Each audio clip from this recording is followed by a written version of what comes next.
Subscribe कीजिए सेविसर academy को और प्रेस कीजिए bell icon for more updates. दोस्तों, आज मैंने जो ज्ञान वार्तालाप के अंतर्गत वाक्य लिया है वो वाक्य ये है कि कल के लिए आज निवेश करें। Invest today for tomorrow. हाँ दोस्तों, ये वाक्य में बहुत ही सरल बात लिखा हुआ है, लेकिन इसमें बहुत बड़ी गहराई छिपी हुई है। उस गहराई और उन बातों को मैं आपके समक्ष उपस्थित करने जा रहा हूँ कि ये क्या बातें हैं जो हम वर्तमान में हम निवेश करते हैं भविष्य के लिए। दूसरे शब्दों में यही है कि आज हम इन्वेस्ट कर रहे हैं किसके लिए? कल के लिए। और कल का मतलब क्या हुआ? ये कल का अर्थ भी बड़ा लंबा है दोस्तों। ये कल का अर्थ 3 साल भी हो सकता है, 5 साल भी हो सकता है और 10 साल भी हो सकता है। तो इसके लिए पहले हम वाक्यों के साथ साथ हम उन पॉइंट पर आएँ जो हमें बेसिक रूप से इस शब्दों से द्वारा जो मुझे आपसे कहना है, इस वाक्य के अंदर जो बात ज्ञान जो छिपी है वो बात आपके सामने प्रस्तुत करने जा रहा हूँ दोस्तों। सबसे पहले दोस्तों ये ध्यान रखना है कि जीवन में सबसे पहले पॉइंट को क्या होता है कि हम अर्निंग लाइफ ऑफिशियली 18-19 साल से शुरू हो जाता है, या मैं एक एवरेज पकड़ लेता हूँ तो 20-21 साल से जब पढ़ाई करने वाले विद्यार्थी भी जो हैं उनका ग्रेजुएशन 20 और 21 साल में पूरा होता है। हाँ, अगर वो आगे की पढ़ाई जारी रखते हैं वो एक अलग बात है, लेकिन अगर 20 और 21 साल या ग्रेजुएशन के बाद अगर वो जॉब करते हैं या उसी में पूर्ण रूप से शामिल हो जाते हैं या उसी में समर्पित हो जाते हैं या कोई बिजनेस या किसी भी एरिया में, तो वहाँ से बात शुरू होती है दोस्तों कि कुछ ना कुछ वहाँ से हमें इन्वेस्ट करना चाहिए। जब अर्निंग लाइफ ऑन हो जाती है तो इन्वेस्टमेंट की भी लाइफ ऑन हो जाना चाहिए। हाँ दोस्तों, ये दोनों शब्दों को मैं यहाँ पर दोनों पॉइंट से बोल रहा हूँ। अर्निंग लाइफ आपकी शुरू हो गई।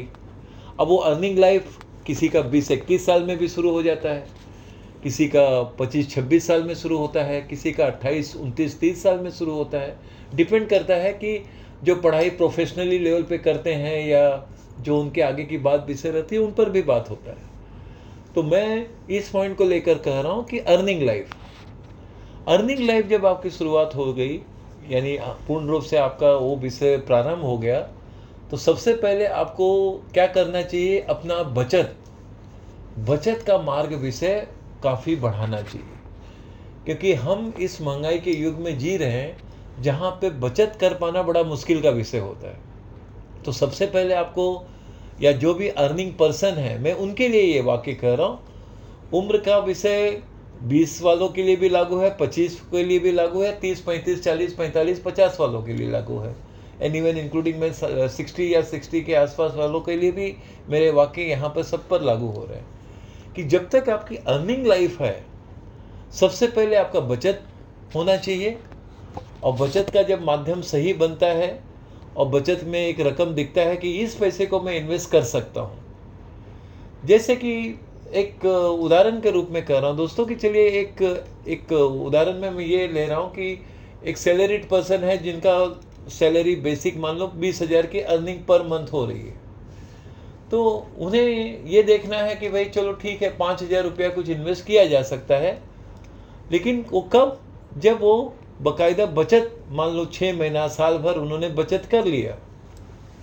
अगर 5,000 भी प्रति माह बचत करते हैं तो एक रकम बन जाती है साल भर में 60,000 प्लस, कि उसमें हम इन्वेस्ट कर सकते हैं। तो ये जो पैसा बनता है यहाँ पर एक रकम किया जा सकता है, पूर्ण रूप से इन्वेस्टमेंट किया जा सकता है। अब इन्वेस्टमेंट कहाँ करें? वो आपके स्वभाव, गुण, थॉट्स, लाइक्स, डिसलाइक्स, या आपके टेम्परामेंट, आपके नेचर और आपका स्वभाव, आपका सोच, आपके एटीट्यूड, उन सभी बातों पे निर्भर करता है।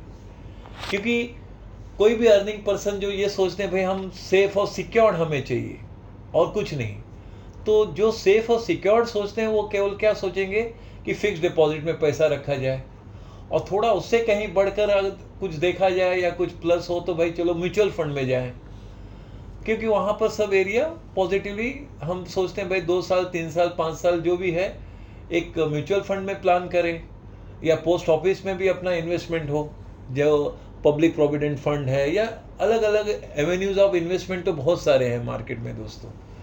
तो वो सब बातें तो अपनी जगह है, लेकिन ये सब आपके टेस्ट और आपके सोच और आपका जो ऑब्जेक्टिव है उस पर निर्भर करता है।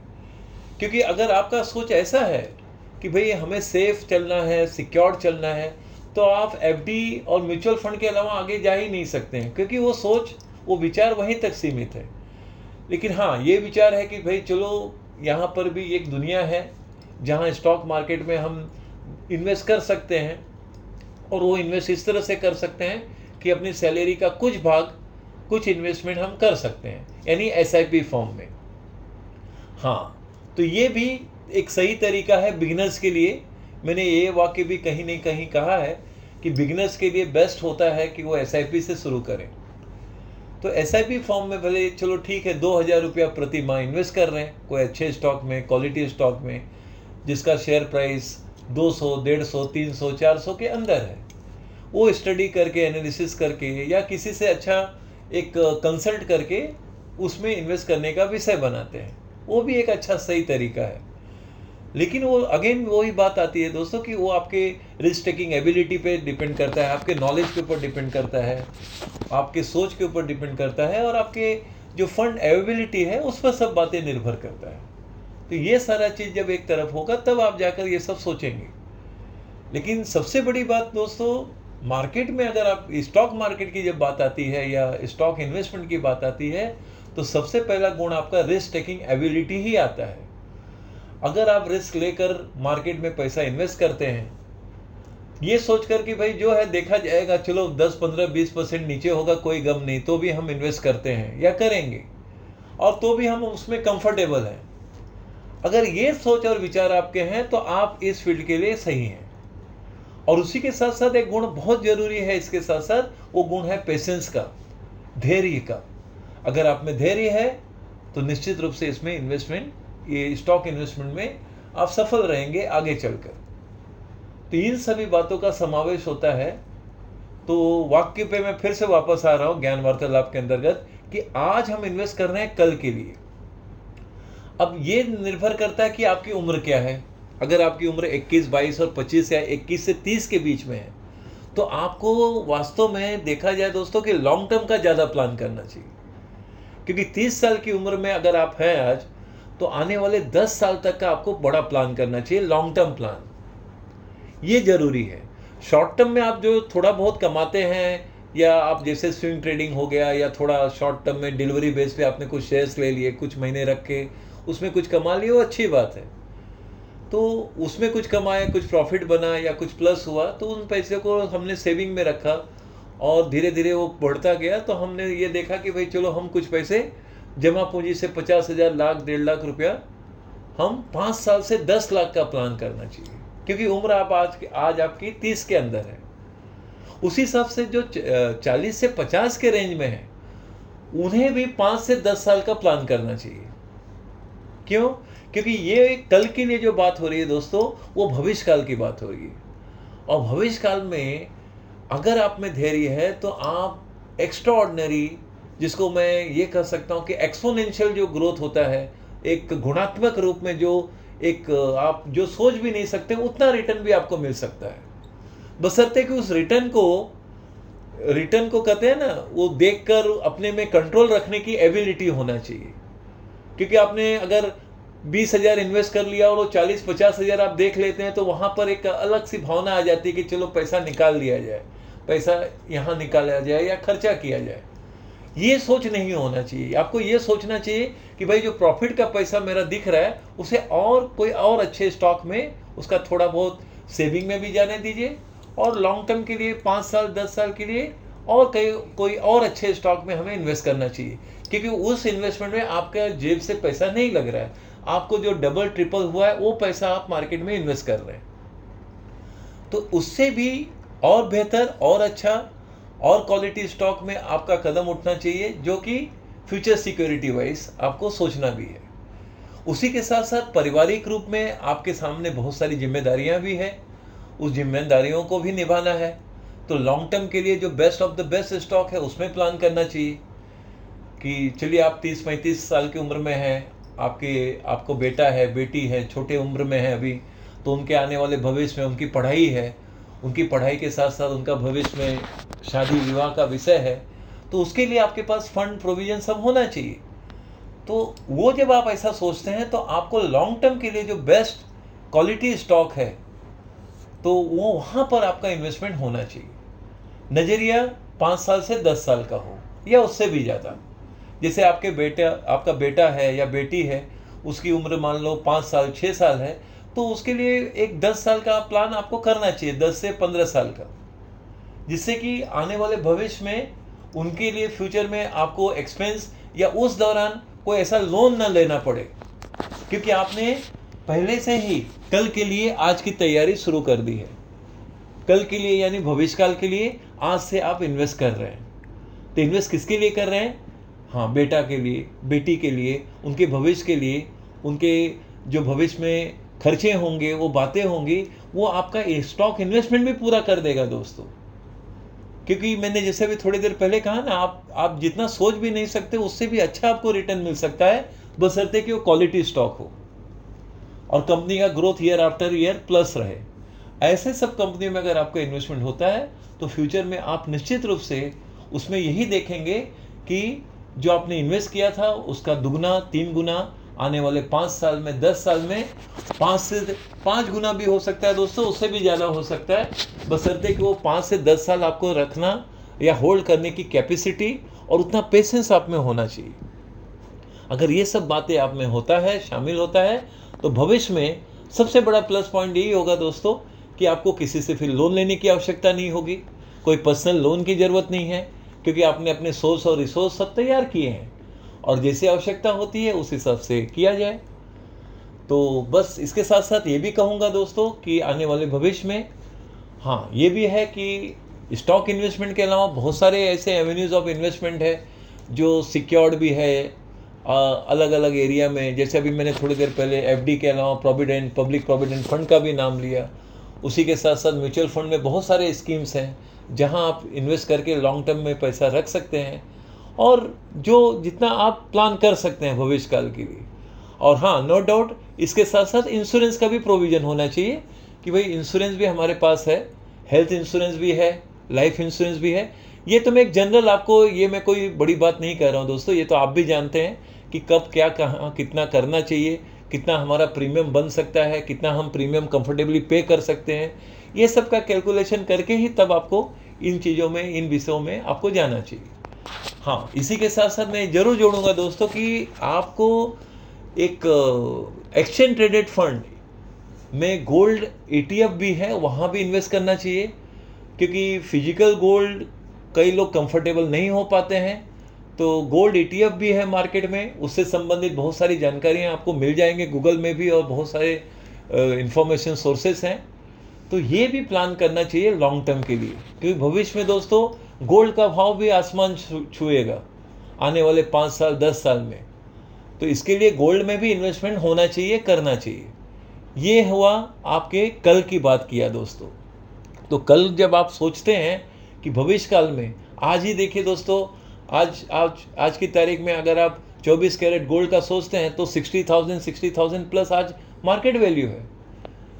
अगर आज से अगर 20 साल आप पीछे जाते हैं या आज 2001 और 2000 की बात पर अगर ध्यान दें तो 2000 और 2001 में गोल्ड का भाव चल रहा था सिर्फ 4,500, 700, 900, मीन्स 5,000 के नीचे भाव चल रहा था। आज से 23 साल पहले की बात कर रहा हूँ, और आज देखिए 60,000 प्लस चल रहा है। तो इस तरह से भविष्य में और ये सब बढ़ोतरी जरूर होंगे दोस्तों। तो मैं यही कहूँगा कि गोल्ड में भी आपका future point of view secured और सेफ, जिसको हम कह सकते हैं एक एक्सचेंज ट्रेडेड फंड जो है गोल्ड में भी है, वो आप प्लान कर सकते हैं। उससे संबंधित जो भी जानकारी चाहिए आप अपने ब्रोकर को कांटेक्ट करिए या गूगल में सर्च करिए, आपको सारी जानकारी प्राप्त हो जाएगी। उतना ही मैं कह सकता हूँ उसके बारे में। फिलहाल ये है कि ये सब एवेन्यूज़ ऑफ इन्वेस्टमेंट में आपका पैसा होना चाहिए। और इसी के साथ साथ दोस्तों भविष्य काल में अगर फंड आपका अच्छा खासा फंड है, अच्छा खाता जिसको कह सकता हूँ कि बड़े पैमाने पे आपके पास पोर्टफोलियो भी है, करोड़ों में अगर पोर्टफोलियो है, तो जो आपका एनुअल रिटर्न है या एनुअल आपको मिलता है उसमें से कुछ प्रॉपर्टी भी लिया जा सकता है, वो भी आपको प्लान करना चाहिए कल के लिए, भविष्य काल के लिए, कि भाई प्रॉपर्टी का भी भाव भविष्य में बढ़ेगा ही बढ़ेगा। जो वर्तमान में जहाँ है भविष्य में और तेज़ी आएगी। जैसे जैसे हर तरफ से प्रगति हो रहा है तो भाव में भी जोरदार प्रगति बढ़ेगा। तो मैं इतना ही कहूँगा कि सरप्लस फंड हो तो प्लान यही होना चाहिए कि एक प्रॉपर्टी लिया जाए, कुछ प्रॉपर्टी में डेवलपमेंट हो, ये सब भी आपका उद्देश्य और टारगेट होना चाहिए। बस दोस्तों, मैं मानता हूँ मेरी बात को आपने आज सरल रूप में समझ लिया होगा कि जो हम कल के लिए आज जो इन्वेस्ट कर रहे हैं वो कल का मतलब यही है दोस्तों। वो कल का मतलब है 5 साल, वो कल का मतलब है 10, 15, 20 साल, डिपेंड करता है आपके एज पर। हाँ, चलते चलते ये जरूर कहूँगा कि अगर आप 60 या 60 प्लस है तो आपको टारगेट रखना चाहिए 3 साल का। रिटर्न आपको एनुअली अच्छा मिले वो पहला टारगेट होना चाहिए। अगर आप 60 प्लस हैं, 65 या 70 प्लस हैं, तो आपका टारगेट एनुअल लेवल पर होना चाहिए और मैक्सिमम 3 साल, उससे ज़्यादा नहीं।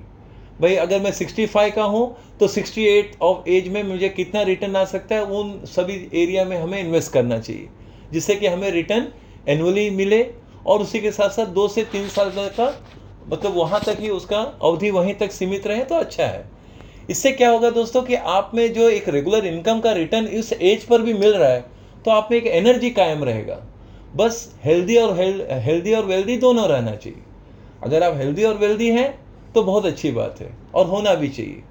और वेल्दी अगर आप कायम रखते हैं अपने वेल्थ को तो निश्चित रूप से आप हर तरफ से हेल्दी अपने आप अपना ध्यान रखते हुए अपने आप ही रहेंगे दोस्तों। तो बस चलते चलते यही कहूँगा, जो सीनियर हैं, सीनियर सिटीज़न हैं, उनके लिए मेरी यही शुभकामना है कि आप सदैव हेल्दी वेल्दी रहें और वही सब कार्यों में दोस्तों हम लगे हैं। चलते चलते यही कहूँगा कि हमारा भी प्लेटिनम स्टॉक है, मल्टी बैगर स्टॉक सर्विस है। अभी हमने लास्ट वीक में ही हमने प्लेटिनम पोर्टफोलियो मैनेजमेंट शुरू किया है। उसमें दोस्तों इवन सीनियर सिटीज़न को भी प्लान करना चाहिए प्लेटिनम स्टॉक के बारे में, क्योंकि वो बहुत ही सिक्योर्ड और सेफ एरिया ऑफ इन्वेस्टमेंट मैं अपने एनालिसिस के पॉइंट से बोल रहा हूँ दोस्तों, कि साल में आपको एक अच्छा रिटर्न मिले, भविष्य काल में वो आपको रिटर्न सस्टेन रहे। और वही सब हाईली ग्रोथ ओरिएंटेड जो स्टॉक हैं, कंपनीज़ हैं, उन्हीं को हम लेकर उन्हीं लेवल पे देखकर ही उसका स्टडी करके ही उसको फाइनल रूप हम प्लेटिनम स्टॉक का नाम देते हैं दोस्तों। बाकी हाँ, नो डाउट हमारे और भी बहुत सारे जैसे सर्विसेज आप जानते ही हैं। हमारा मेंबरशिप है, रेगुलर मेंबरशिप है, उसी के साथ साथ हमारा पोर्टफोलियो मैनेजमेंट सर्विस भी है, पोर्टफोलियो सर्विसेज भी है और बेस्ट SIP स्टॉक सर्विस है। जो मार्केट में कुछ सीखना चाहते हैं, कुछ नॉलेज लेना चाहते हैं तो उनके लिए फंडामेंटल एनालिसिस कोर्स है, टेक्निकल एनालिसिस कोर्स है, जो ऑनलाइन वीडियो लिंक के थ्रू है हमारे पास। बस इन सभी संबंधित कोई पॉइंट है या कुछ आपको जानकारी चाहिए तो आप व्हाट्सएप में मैसेज कीजिए, आपको सारी जानकारी प्राप्त हो जाएगी। चलिए फिर मिलते हैं।